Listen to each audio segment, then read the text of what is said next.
कैसी लगी पहली वीडियो? जी हाँ, मोस्ट इम्पॉर्टेंट वीडियो जो आप लोगों ने अभी देखी थी, रचना एवं रचनाकारों से संबंधित। और मैं उम्मीद करता हूँ इस वीडियो को आप लोगों ने लास्ट तक देखा होगा, एंड तक देखा होगा, और सारे क्वेश्चंस को आप लोग अपनी कॉपी में ज़रूर लिखे होंगे, ऐसा मैं उम्मीद करके चल रहा हूँ। अब जो वीडियो आ रही है सेकेंड वीडियो, इसमें भी महत्वपूर्ण प्रश्नों का ही समाहार रखा गया है। जी हाँ, मोस्ट इंपॉर्टेंट क्वेश्चन जो बोर्ड के एग्जाम्स में पूछे गए हैं। कई तरह के जो रचनाकार हैं वो किस साहित्य के लिए जाने जाते हैं, किन विधाओं से संबंधित हैं। जी हाँ, कई बार बोर्ड के एग्जाम में ये जरूर पूछा जाता है कि कौन सा रचनाकार अपने आप में किस प्रकार से हिंदी साहित्य में छवि बनाए हुए हैं। जी हाँ, हिंदी साहित्य की कौन सी विधा से संबंधित रचनाकार है। जैसे आप लोगों को ज्ञात होगा, पिछले कई वर्षों की परीक्षाओं में पूछे गए जो प्रश्न थे उसमें एक क्वेश्चन ऐसा जरूर आता है जिसमें ये लिख के आता है कि कोई रचनाकार किससे संबंधित रचनाकार है। जी हाँ, किस विधा से संबंधित रचनाकार है। निबंधकार के रूप में अपनी छवि बनाए हुए हैं या फिर नाटककार, या फिर किसी एकांकीकार, या फिर इसी तरह से निबंधकार के रूप में अपनी पहचान बनाए हुए हिंदी साहित्य के जगत में। जी हाँ, इसी से संबंधित प्रश्न आप लोगों से कुछ पूछे जा रहे हैं।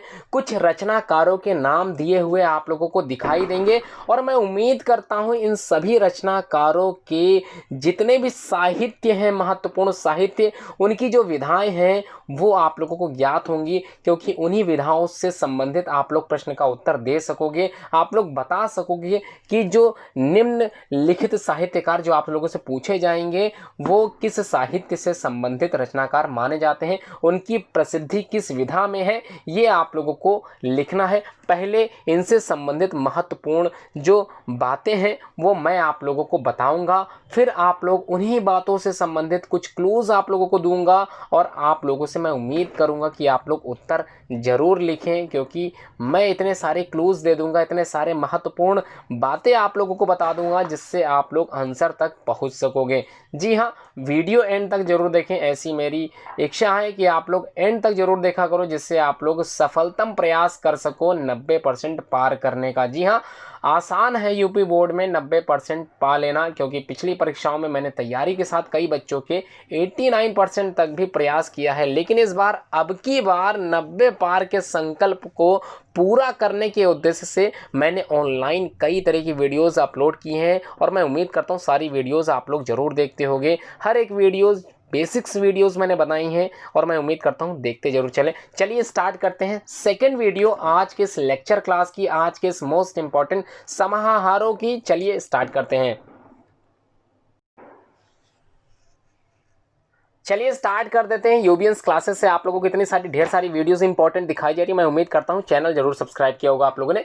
क्वेश्चन नंबर 2 फर्स्ट की वीडियो आप लोगों ने पूरी देखी है, मैं उम्मीद करके चल रहा हूं। सेकंड क्वेश्चन जो आप लोगों से पूछा जाता है, निम्नलिखित लेखक किस युग से संबंधित हैं, ये जरूर ध्यान दें, किस युग से संबंधित हैं। जी हाँ, ये जरूर याद करें, जरूर अपनी कॉपी में लिखें किस युग से संबंधित निम्नलिखित लेखक हैं और किस विधा में अपनी प्रसिद्धि प्राप्त किए हुए हैं। जी हाँ, किस विधा में अपनी छवि बनाए हुए हैं हिंदी साहित्य जगत में, ये आप लोगों को लिखना है। चलिए मैं कुछ क्लूज देता चलूंगा, बताता चलूंगा आप लोगों को, हर एक पॉइंट बताता चलूंगा जो इनसे संबंधित बोर्ड के एग्जाम में पूछे गए हैं। चलिए पहला क्वेश्चन, सेकंड क्वेश्चन का पहला क्वेश्चन आचार्य रामचंद्र शुक्ल के बारे में। जी हाँ, आप लोगों को ज्ञात होगा इनसे संबंधित कोई एक युग है जिसका प्रारंभ हुआ था भारतेंदु के बाद। जी हाँ, भारतेंदु युग की शुरुआत जो हुई थी 1850 से मानी जाती है, कई किताबों में 1868 भी दे दी गई है, तो परेशान मत होइए। 1868 से लेके 1900 तक पहला युग भारतेंदु युग चला था। उसके बाद दूसरा युग जो चला था उसका नाम था द्विवेदी युग, और तीसरा युग जो था वो था शुक्ल युग। जी हाँ, द्विवेदी युग का जो प्रारंभ हुआ था वो हुआ था 1900 से लेके 1919 या फिर 1920 तक, और उसी तरह से 1920 से लेके 1938 तक जो युग चला था उसका नाम था शुक्ल युग। और मैं उम्मीद करता हूँ आचार्य रामचंद्र शुक्ल के बारे में आप लोगों को कई चीजें पता होंगी, कुछ बातें मैं बता देता हूँ। इनसे संबंधित जो रचनाएं हैं जो बोर्ड में एग्जाम में पूछी गई हैं, जिनमें से महत्वपूर्ण रचना चिंतामणि त्रिवेणी, रश्मिमांसा, इन तीनों को आप लोग एक साथ याद करो, जिसमें इन तीनों में से जब भी कोई भी प्रश्न पूछा जाए आप लोगों की जुबान पर इनका नाम, आचार्य रामचंद्र शुक्ल का नाम जरूर आए और आप लोग सही उत्तर लिख सको। कौन कौन सी रचना है? चिंतामणि, त्रिवेणी और रश्मिमांसा। जी हाँ, चिंतामणि, त्रिवेणी, रश्मिमांसा के साथ साथ आप लोगों को ज्ञात होगा आपकी पाठ्यक्रम में शामिल एक रचना जो कि आचार्य रामचंद्र शुक्ल से संबंधित है। याद कीजिए अपनी कौन सी रचना आपकी जो है पाठ्यक्रम में शामिल है। आप लोगों को ज्ञात होगा, क्या ज्ञात होगा कि पहला सबसे पहला पाठ जो कि मित्रता है वो संबंधित है इन्हीं से, आचार्य रामचंद्र शुक्ल से। तो आचार्य रामचंद्र शुक्ल की एक और रचना आप लोगों को ज्ञात हो गई, मित्रता। जी हाँ, बिल्कुल सही है। आप लोगों को अगर ज्ञात है ये किससे संबंधित है, किस युग के लेखक हैं, पहले तो ये लिखें, उसके बाद किस विधा में अपनी प्रसिद्धि प्राप्त किए हुए हैं, मतलब प्रसिद्ध किस चीज में ये प्रसिद्ध हैं, ये जरूर लिखें। ठीक है, पहला क्वेश्चन समझ में आ गया। चलिए अब हम लोग बात करते हैं सेकंड क्वेश्चन की, भारतेंदु हरिश्चंद्र की। तो भारतेंदु हरिश्चंद्र के बारे में आप लोगों को ज्ञात होगा, इनसे संबंधित जो युग है वो अपनी कॉपी में लिखें, या फिर याद है तो अच्छी बात है, कमेंट बॉक्स में लिख सकते हैं, कॉपी में जरूर लिखें, जिसमें आप लोगों को अपने उत्तर जो आप लोगों को नहीं आते वो भी समझ में आ सके। भारतेंदु हरिश्चंद्र आप लोगों को ज्ञात होगा कवि वचन सुधा, ये पत्रिका थी भारतेंदु हरिश्चंद्र की, आप लोगों को याद होगा। और उसके बाद आप लोगों ने ये भी पढ़ा होगा भारतेंदु हरिश्चंद्र की जो महत्वपूर्ण रचना है जिसमें अंधेर नगरी, ये आप लोगों को याद आ रहा होगा। भारत वर्षोन्नति कैसे हो सकती है, ये सारी रचनाएं इन्हीं की हैं। और आपको ज्ञात होगा भारतेंदु युग का प्रारंभ हुआ था 1850 से 1885 तक चला था, और इनकी जन्मतिथि भी यही है 1850 से 1885 तक। जी हाँ, 85 तक। चलिए, याद आ गया तो अच्छी बात है। सेकंड क्वेश्चन आप लोग समझ में आ गया। तीसरा क्वेश्चन बताना है जयशंकर प्रसाद। तो जयशंकर प्रसाद 4 स्तंभों में से एक स्तंभ माने जाते हैं, किसी न किसी युग से संबंधित होंगे। वही आपको बताना है कि जयशंकर प्रसाद किस युग से संबंधित लेखक हैं या कवि हैं, जो भी हैं आप लोगों को ज्ञात होगा, और किस विधा में इन्होंने अपनी प्रसिद्धि हासिल की है, किस विधा से संबंधित इनको माना जाता है, जाना जाता है, हिंदी साहित्य में इन्होंने अपनी पहचान बनाई है, क्या चीज़, कौन सी रचनाएं किस विधा में इन्होंने सबसे ज़्यादा लिखी हैं जिसकी वजह से इनको प्रसिद्धि प्राप्त है। जी हाँ, जयशंकर प्रसाद की कुछ बातें मैं बता देता हूँ। इनके कुछ महत्वपूर्ण नाटक हैं या फिर इनसे संबंधित कुछ निबंध हैं, बता देता हूँ। चंद्रगुप्त, स्कंदगुप्त, अजातशत्रु, इंद्रजाल, ये सारी रचनाएं इन्हीं से संबंधित हैं। जी हाँ, क्या है? चंद्रगुप्त, स्कंदगुप्त, अजातशत्रु, ये सारे ही ऐतिहासिक नाटक हैं और इनसे संबंधित आप लोगों को कई बातें और भी बताऊंगी, पता है तो अच्छी बात है। इंद्रजाल जो आपकी पहले वीडियो में पूछा भी गया था, इंद्रजाल जो रचना है आचार्य जयशंकर प्रसाद जी की ही रचना है इंद्रजाल। जी हाँ, आप लोगों को याद आ गया है तो ये अच्छी बात है। आप लोगों को और भी रचनाएं बता देता हूँ। आंधी जो रचना है जयशंकर प्रसाद की है, कंकाल जो रचना है इन्हीं की है, जयशंकर प्रसाद की ही रचनाओं में ही शामिल है। तो आंधी हो गया, कंकाल हो गया, आंसू हो गया, ये समस्त रचनाएं इन्हीं की हैं। और एक और रचना आकाशदीप, वो भी इन्हीं की रचना मानी जाती है। जी हाँ, ये सारी रचनाएं आप लोगों को याद है तो अच्छी बात है, नहीं याद है तो तैयारी करते चलें, यूबीएंस क्लासेस के माध्यम से तैयारी करते चलें, एक्टिव रहें और एंड तक वीडियो जरूर देखें, ऐसी मेरी कामना है। मैं सोचता हूं कि आप लोग एंड तक वीडियो देखते हो, तैयारी अच्छे से कर रहे हो, यूबीएंस क्लासेस से जुड़े हुए हो, ये अच्छी बात है।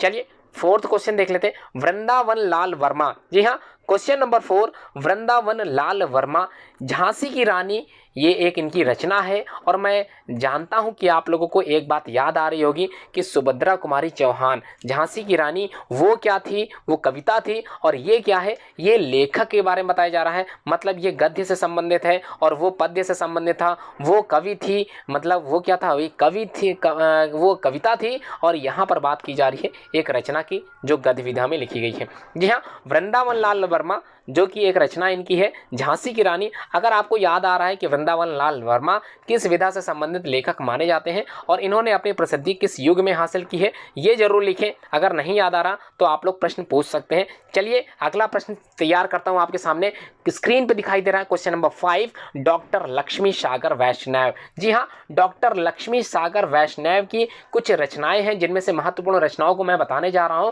फोर्ट विलियम कॉलेज, ये इनकी एक रचना है। भारतेंदु की विचारधारा, ये भी इन्हीं की एक रचना है। आपको बताना है कि किस रचना में इन्होंने अपनी प्रसिद्धि प्राप्त की है और ये किस युग से संबंधित लेखक माने जाते हैं, किस युग से संबंधित कवि माने जाते हैं, जरूर लिखें। क्वेश्चन नंबर 5 समझ में आ गया, अच्छी बात है। आप लोगों को महत्वपूर्ण बिंदु के साथ साथ मैं महत्वपूर्ण पॉइंट के साथ साथ हर एक पॉइंट जो कि इससे संबंधित है वो बताता चल रहा हूं और मैं उम्मीद करता हूं आप लोग एंड तक जरूर देखते चलोगे। चलिए क्वेश्चन नंबर 6 देख लेते हैं। क्वेश्चन नंबर 2 का 6 है, डॉक्टर राजेंद्र प्रसाद आपके ही कोर्स में शामिल है, आपके ही पाठ्यक्रम में शामिल है। एक रचना आपको तो याद ही आ रही होगी, क्वेश्चन नंबर 6 की एक रचना भारतीय संस्कृति जो आपके कोर्स में शामिल है और मैं उम्मीद करके चल रहा हूं कि राजेंद्र प्रसाद जो कि आप लोगों को ज्ञात होगा विश्वविख्यात है, भारत के ही राष्ट्रपति हैं, यह भी आपको ज्ञात होगा और मैं उम्मीद करके चल रहा हूं कि क्वेश्चन नंबर 6 आप लोगों को याद आ रहा होगा, किससे संबंधित है यह भी याद आ रहा होगा, किस चीज में अपनी प्रसिद्धि प्राप्त किए हुए हैं यह भी आप लोगों को याद होगा। क्वेश्चन नंबर 7, मुंशी प्रेमचंद, चलिए बता देता हूं उनके बारे में महत्वपूर्ण चीजें, महत्वपूर्ण बातें मुंशी प्रेमचंद जी के बारे में। गबन, गोदान, रंगभूमि, कर्मभूमि, सेवा सदन, ये समस्त रचनाएं इन्हीं की हैं। मंगलसूत्र रचना जो है वो इन्हीं की है और आपको ज्ञात होगा कुछ रचनाएं इन्होंने ऐसी लिखी थी जिसकी वजह से अंग्रेजों ने इनको कई तरह से प्रताड़ित किया था, ये आपको ज्ञात आ रहा होगा, ज्ञात होगा मुंशी प्रेमचंद जिन्होंने कई उपन्यास लिखे जिसकी वजह से इनको उपन्यास का सम्राट माना जाता है। आप लोगों ने पहली वीडियो में ये पॉइंट जरूर सुना होगा, मैं उम्मीद करके चल रहा हूं आप लोगों को याद आ गया होगा मुंशी प्रेमचंद किस युग के लेखक हैं और किस विधा में अपनी प्रसिद्धि प्राप्त की हुई है, जरूर लिखें। महत्वपूर्ण प्रश्न है जो बोर्ड में पूछे गए हैं। जी हाँ, मुंशी प्रेमचंद गबन, गोदान, रंगभूमि, कर्मभूमि, सेवा सदन, निर्मला, करबला, ईदगाह, समस्त रचनाएं इन्हीं की हैं और मैं उम्मीद कर रहा हूं इनसे संबंधित जो युग है, जो विधा से संबंधित ये रचनाकार है, ये आप लोगों को ज्ञात होगा। चलिए क्वेश्चन नंबर 8 देख लेते हैं, महादेवी वर्मा। जी हाँ, महादेवी वर्मा 9th क्लास में जब आप लोग रहे होंगे, उत्तर प्रदेश माध्यमिक शिक्षा परिषद से जुड़े होंगे, यूपी बोर्ड के एग्जाम से अगर जुड़े होंगे तो आपको ज्ञात होगा महादेवी वर्मा की एक रचना आपके कोर्स में शामिल होगी जिसका नाम था गिल्लू। जी हाँ, महत्वपूर्ण रचना में से एक रचना थी गिल्लू, जिसको आप लोग पढ़ोगे आपकी आंखों में भी आंसू आ जाएंगे। जी हाँ, गिल्लू एक रचना थी, आप लोगों को याद है, गिलहरी की एक रचना थी, इसी के साथ यामा एक रचना थी, मेरा परिवार एक रचना थी, ये सारी रचनाएं इन्हीं की हैं और मैं उम्मीद करता हूं महादेवी वर्मा के बारे में आप लोगों को ज्ञात होगा, बहुत कुछ ज्ञात होगा। किससे संबंधित युग में ये आती हैं ये आपको बताना है और किस विधा में इन्होंने अपनी प्रसिद्धि प्राप्त की है ये आप लोगों को बताना है। चलिए आगे बढ़ लेता हूं, क्वेश्चन नंबर 9 देख लेता हूं, राम कुमार वर्मा। जी हाँ, राम कुमार वर्मा जनक माने जाते हैं, किस चीज के, एकांकी के जनक के रूप में माने जाते हैं। 150 से अधिक एकांकी इन्होंने लिखी है जिस वजह से इनको एकांकी का जनक, एकांकी का पितामह कहते हैं, जिसलिए आप लोगों को याद आ रहा होगा 9th क्लास में एक एकांकी थी जिसका नाम था दीपदान। जी हाँ, दीपदान एकांकी के रचनाकार यही हैं राम कुमार वर्मा और एकांकी सम्राट इनको माना जाता है क्योंकि सर्वाधिक एकांकी इन्होंने लिखी है, इसलिए इनको एकांकी सम्राट कहा जाता है। आंसर आप लोगों को मिल गया है, मेरे द्वारा आंसर दिया जा चुका है। मैं उम्मीद करता हूं आप लोगों को और भी चीजें इनके बारे में याद होंगी, वो भी जरूर लिखें। क्वेश्चन नंबर 10, डॉक्टर भगवत शरण उपाध्याय। जी हाँ, ये रचनाकार आपके कोर्स में शामिल है, पाठ्यक्रम में शामिल है, इसलिए इनसे संबंधित बातें जरूर सीखें। जो भी पाठ्यक्रम में आप लोगों के शामिल है वो जरूर आप लोग पढ़ें। जितनी भी रचनाएं आप लोगों के कोर्स में शामिल है उन रचनाओं की विधा जरूर पढ़ें। जैसे पहली रचना मित्रता, ये एक निबंध है, ममता ये एक निबंध है, इसको जरूर पढ़ें। क्या लिखूं एक निबंध है, ये जरूर पढ़ें। माफ कीजिएगा, मित्रता और जो ममता की बात मैंने की उसको जो रचनाकार है उसके जो विधा है उसको अलग से देख लीजिएगा। और उसके बाद जो क्या लिखूं पद्मलाल पन्नालाल बख्शी एक निबंध है, ये जरूर लिखें, जरूर याद करें क्योंकि इससे संबंधित जो प्रश्न पूछे जाते हैं कभी कभी कई स्टूडेंट कंफ्यूज हो जाते हैं, इसलिए पढ़ते चलें। क्वेश्चन नंबर 10, डॉक्टर भगवत शरण उपाध्याय, जिनके महत्वपूर्ण रचनाओं के बारे में मैं बता देता हूं।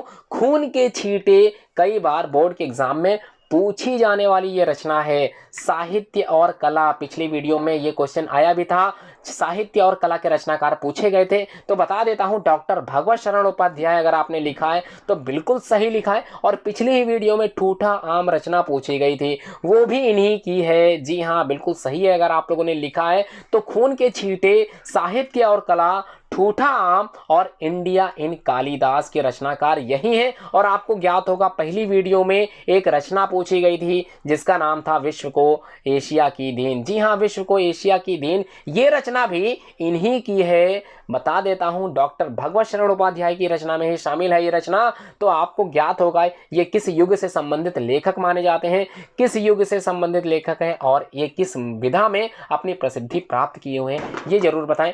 अगला क्वेश्चन है क्वेश्चन नंबर 11। क्वेश्चन नंबर 11 में आप लोगों से पूछा जा रहा है डॉक्टर नगेंद्र किस युग से संबंधित लेखक हैं, किस युग से संबंधित कवि हैं, ये आप लोगों को बताना है और किस विधा में अपनी प्रसिद्धि प्राप्त किए हुए हैं। चलिए इनकी कुछ रचनाओं के बारे में बता देता हूं, बोर्ड में हालांकि अभी तक पूछी नहीं गई है तो बता देता हूं। विचार और अनुभूति इनकी एक रचना है जो पूछी गई कभी नहीं है बोर्ड में, लेकिन कॉम्पिटिटिव एग्जाम में कई बार पूछी गई है। तो विचार और अनुभूति, विचार और विवेचना और विचार और विश्लेषण, ये समस्त रचनाएं इन्हीं की हैं। और एक महत्वपूर्ण आलोचना जो कि सुमित्रा नंदन पंत पर आधारित है, ये एक महत्वपूर्ण आलोचना है। इसलिए आप लोगों को ज्ञात हो गया होगा कि डॉक्टर नगेंद्र किस रूप में जाने जाते हैं। जी हाँ, सुमित्रा नंदन पंत एक आलोचना है। अगर आप लोग आलोचना के बारे में कई चीजें जानना चाहते हो तो कमेंट बॉक्स में जरूर कमेंट करें। आलोचनाओं से संबंधित आप लोगों को महत्वपूर्ण बातें बताई जाएंगी। वैसे कुछ क्लूज बता देता हूं, जो भी आलोचना होती है वो किसी न किसी संबंधित रचनाकार के ऊपर ही लिखी जाती है,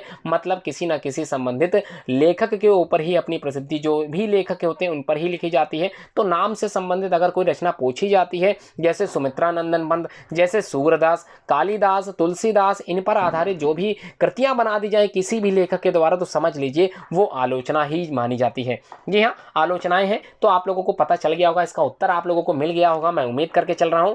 अगला है राहुल सांकृत्यायन, महत्वपूर्ण आपके पाठ्यक्रम में शामिल है, ये बता देता हूं। शामिल इस वजह से है, कोर्स में शामिल नहीं है लेकिन इनका नाम शामिल है। इनसे संबंधित कई महत्वपूर्ण रचनाएं आप लोगों से बोर्ड के एग्जाम में पूछी जाती हैं, इसलिए बता देता हूं। महत्वपूर्ण रचनाकार में से एक रचनाकार राहुल सांकृत्यायन है। क्वेश्चन नंबर 12 और महत्वपूर्ण इनकी जो रचनाएं उनको मैं बता देता हूं। घुमक्कड़ शास्त्र जो कि इनकी रचना है, आपको याद होगा, अथातो घुमक्कड़ जिज्ञासा इन्हीं की एक रचना मानी जाती है। वोल्गा से गंगा इन्हीं की एक रचना है। किन्नर देश की ओर ये भी इन्हीं की एक रचना है। लद्दाख यात्रा, मेरी लद्दाख यात्रा, मेरी यूरोप यात्रा और मेरी तिब्बत यात्रा, समस्त रचनाएं इन्हीं की हैं। इसलिए आपको याद आ रहा होगा कि जो घुमक्कड़ शास्त्र, ये सारी रचनाएं इन्हीं से संबंधित हैं। तो उम्मीद करके चल रहा हूं राहुल सांकृत्यायन किस युग से लेखक संबंधित रचनाकार है और किस विधा में अपनी प्रसिद्धि प्राप्त किए हुए हैं, ये आप लोगों को याद होगा। चलिए आगे बढ़ते हैं, क्वेश्चन नंबर 13 की ओर चलता हूं।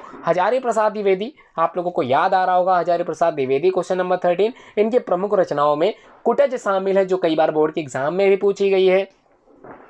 तो कुटज एक रचना है जो बोर्ड के एग्जाम में कई बार आई है। अशोक के फूल, ये भी रचना कई बार एग्जाम में पूछी गई है।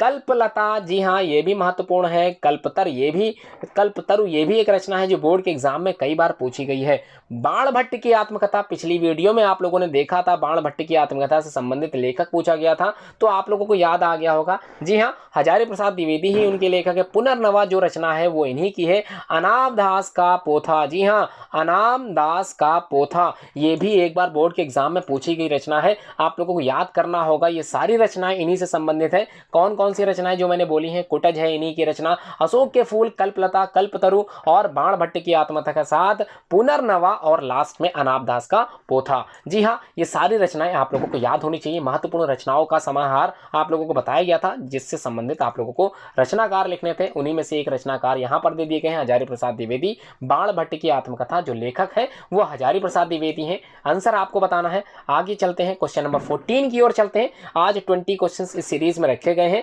आगे भी आने वाली वीडियोस में और क्वेश्चन रखे जाएंगे, महत्वपूर्ण प्रश्न बताए जाएंगे। जो भी रिमेनिंग क्वेश्चन छूट गए हैं वो अगले दिन और किसी दिन रखे जाएंगे। फिलहाल तो एक दिन में एक विषय पर ही कुछ महत्वपूर्ण प्रश्न रखे गए हैं। आप लोगों को कल और विषय पर ही जो है वीडियोस बनाई जाएंगी और मैं उम्मीद करता हूँ सारी वीडियोस आप लोग देखते चलोगे। नेक्स्ट क्वेश्चन है सुमित्रा नंदन पंत। 14 क्वेश्चन में सुमित्रा नंदन पंत, कई बार इसके भी क्वेश्चंस पूछे गए हैं बोर्ड में। बता देता हूँ उनकी कुछ रचनाओं के बारे में।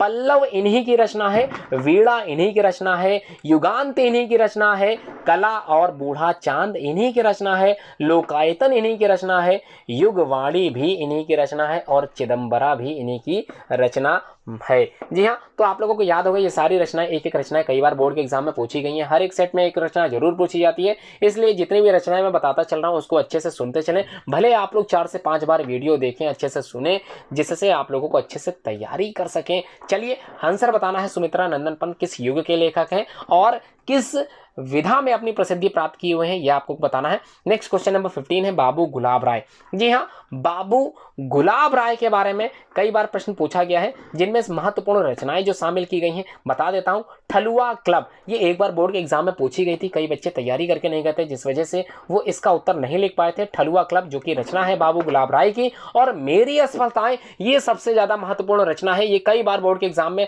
हर एक सेट में पूछी जाने वाली रचना है। ध्यान रखिएगा, हर एक सेट में ये क्वेश्चन आता है, इसलिए याद कर लें। मेरी असफलताएं के रचनाकार बाबू गुलाब राय हैं। जी हाँ, मेरी असफलताएं बाबू गुलाब राय की रचना है, इसलिए आपको बताना क्या है, बाबू गुलाब राय किस युग से संबंधित लेखक हैं और किस विधा में प्रसिद्धि प्राप्त किए हुए हैं। नेक्स्ट है क्वेश्चन नंबर 16, पद्मलाल पन्नालाल बख्शी। आप लोगों को ज्ञात होगा तीसरा चैप्टर, तीसरा पार्ट, क्या लिखूं के रचनाकार जो है वो यही है, पद्मलाल पुन्नालाल बख्शी। जी हाँ, पद्मलाल पुन्नालाल बख्शी यही रचनाकार हैं। इन्हीं किसके क्या लिखूं रचना के आपके कोर्स में शामिल है। ये भी आपको याद होगा, इनकी 2 रचनाएं, महत्वपूर्ण रचनाएं, वो भी मैं बता देता हूं, कई बार पूछी गई बोर्ड के एग्जाम में और पहले वाले वीडियोस में ये रचना आई भी थी। जी हाँ, पंचपात्र रचना जो है वो इन्हीं की है, पद्मलाल पन्नालाल बख्शी की। जी हाँ, बिखरे पन्ने जो रचना है वो इन्हीं की है, पद्मलाल पन्नालाल बख्शी की। जी हाँ, बिखरे पन्ने, पंचपात्र और क्या लिखूं, तीनों रचनाएं पद्मलाल पुन्नालाल बख्शी की हैं।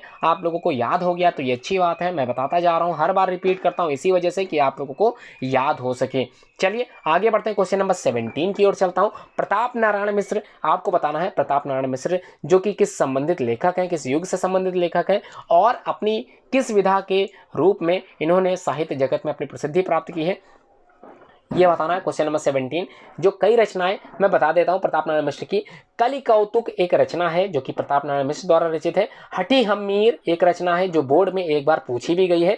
और बात जो कि निबंध है, क्लास 9th में जब आप लोगों ने परीक्षा दी होगी उसमें बात आपके पाठ्यक्रम में सबसे पहली रचना शामिल की गई होगी, वो रचना निबंध के रूप में आप लोगों के कोर्स में इन्हीं की रखी गई थी, प्रताप नारायण मिश्र की। अगर याद है तो अच्छी बात है, पिछली तैयारी भी हमेशा मजबूत रखें। क्वेश्चन नंबर 18 देख लेते हैं क्या पूछा गया है। क्वेश्चन नंबर 18 में महावीर प्रसाद द्विवेदी के बारे में पूछा जा रहा है। आपको ज्ञात होगा सरस्वती पत्रिका का संपादन इन्होंने किया था, महावीर प्रसाद द्विवेदी जी ने ही किया था। और भारतेंदु युग के बाद दूसरे जो युग आए थे उनका जो नामकरण हुआ था इन्हीं के आधार पर हुआ था। जी हाँ, याद होगा दूसरा युग कौन सा था, महावीर प्रसाद द्विवेदी से ही संबंधित युग है। और द्विवेदी युग के महान साहित्यकारों में से एक साहित्यकार महावीर प्रसाद द्विवेदी जी ही हैं और सरस्वती पत्रिका का संपादन भी इन्होंने ही किया था। चलिए अगर याद है तो अच्छी बात है, नहीं याद आ रहा तो आप लोग घबराएं बिल्कुल नहीं। महावीर प्रसाद द्विवेदी से संबंधित जो चीज़ें थी, जो बातें थी, वो मैंने आपको बता दिया। चलिए आगे बढ़ते हैं। आगे क्या है, अंतिम प्रश्न जो आप लोगों से पूछा जा रहा है वो मैं बता देता हूँ क्या चीज़ पूछी जा रही है, कुछ समझा देता हूँ। डॉक्टर श्याम सुंदर दास के बारे में पूछा जा रहा है। तो डॉक्टर श्याम सुंदर दास, जी हाँ, श्याम सुंदर दास बता देता हूं, ये भी द्विवेदी युग के महान साहित्यकारों में से एक साहित्यकार माने जाते हैं। तो आपको उत्तर बताना होगा, इनसे संबंधित युग बताना होगा। तो द्विवेदी युग तो समझ में आ गया, किस विधा में संबंधित रचनाएं इनकी प्रसिद्ध हैं वो आपको बताना है। अंतिम प्रश्न मोहन राकेश से संबंधित, जी हाँ, मोहन राकेश से संबंधित है। इसका कोई भी क्लू मैं नहीं दूंगा, इसकी सारी रचनाएं भी आप लोगों को लिखना है। मतलब ये कि क्वेश्चन नंबर 20 की आपको मोहन राकेश द्वारा रचित कुछ रचनाएं भी शामिल करनी है अपने इस प्रश्न में, और युग बताना है और किस विधा में इन्होंने अपनी प्रसिद्धि प्राप्त की है ये भी बताना है। मतलब 3 चीजें अंतिम प्रश्न में बतानी है आप लोगों को। इस वजह से मैंने ये क्वेश्चन में रचनाएं नहीं दी, क्योंकि आप लोगों की एक्टिविटी पता चल सके और आप लोग अपने सॉल्यूशंस को व्हाट्सएप जरूर करें, ग्रुप में जरूर भेजें, पर्सनली मैसेज करें और कहीं कोई कन्फ्यूज़न हो तो पूछे ज़रूर। पूरी वीडियो एंड तक देखने के लिए आप सभी लोगों का धन्यवाद। जो भी आप लोग तैयारी कर रहे हैं, कोई भी कन्फ्यूज़न अगर किसी सब्जेक्ट से रिलेटेड है तो पूछा ज़रूर कीजिए। मैं हमेशा तैयार रहता हूँ आप लोगों के जितने भी कन्फ्यूज़न हैं उनको दूर करने के लिए। जुड़े रहिए यूबियंस क्लासेस की तरफ से। आप सभी लोगों को दिवाली की हार्दिक शुभकामनाएं। धन्यवाद।